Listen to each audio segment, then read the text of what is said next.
గ్రామ వార్డు సచివాలయ ఉద్యోగులను కూటమి ప్రభుత్వం మోసం చేస్తుందని సచివాలయాల ఉద్యోగుల సంఘం కాకినాడ జిల్లా అధ్యక్షుడు భాషా మండిపడ్డారు. సచివాలయ ఉద్యోగులకు ప్రమోషన్లను కల్పించి బదిలీల ప్రక్రియలో సొంత మండలాల్లో అవకాశం కల్పించాలని డిమాండ్ చేశారు. పిఠాపురం సచివాలయాల ఉద్యోగులు స్థానిక ఎంపీడీఓ కార్యాలయం ఎదుట ప్లకార్డులను ప్రదర్శిస్తూ కూటమి ప్రభుత్వం తమకు న్యాయం చేయాలంటూ నినాదాలు చేశారు.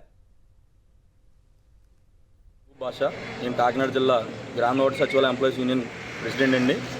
ఈరోజు మేమందరం ఇక్కడికి రావడానికి ముఖ్య కారణం ఏంటంటే జీవో నెంబర్ 5 ట్రాన్స్ఫర్స్ బదిలీకి సంబంధించి ఒక జీవోని గవర్నమెంట్ రిలీజ్ చేయడం జరిగింది.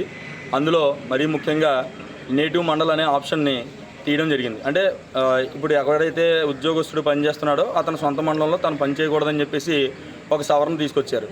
అది ఎటువంటి ప్రభుత్వ ఉద్యోగి కూడా అటువంటి లిమిట్స్ ఏమీ లేవు. మేము రికార్డ్ అసిస్టెంట్ పే స్కేల్తో ఉన్నాము కాబట్టి ఆ జీవోని సవరించి ఆల్రెడీ నిన్న జీవో నెంబర్ 7 అనేది ఒకటి రిలీజ్ చేశారు. అందులో ఓన్లీ వార్డు వారికి మాత్రమే పరిమితం చేశారు. అది మాకు కూడా హక్కును కల్పించి మాకు కూడా సొంత మండలంలో ఉద్యోగం చేసుకునే అవకాశం కల్పించాలని ప్రభుత్వాన్ని సద్వినియోగంగా కోరుకుంటున్నామండి.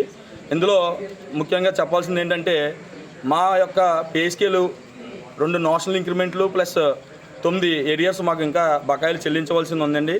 గవర్నమెంట్ని మేము ఒకటే కోరుతున్నాం, మాకు ఇటువంటి బకాయిలు ఏవైతే ఉన్నాయో అవి చెల్లించి మా ఉద్యోగస్తులకి ఎంతో మేలు చేస్తారని, మా మేలుకు తోడ్పడతారని కోరుకుంటున్నాం.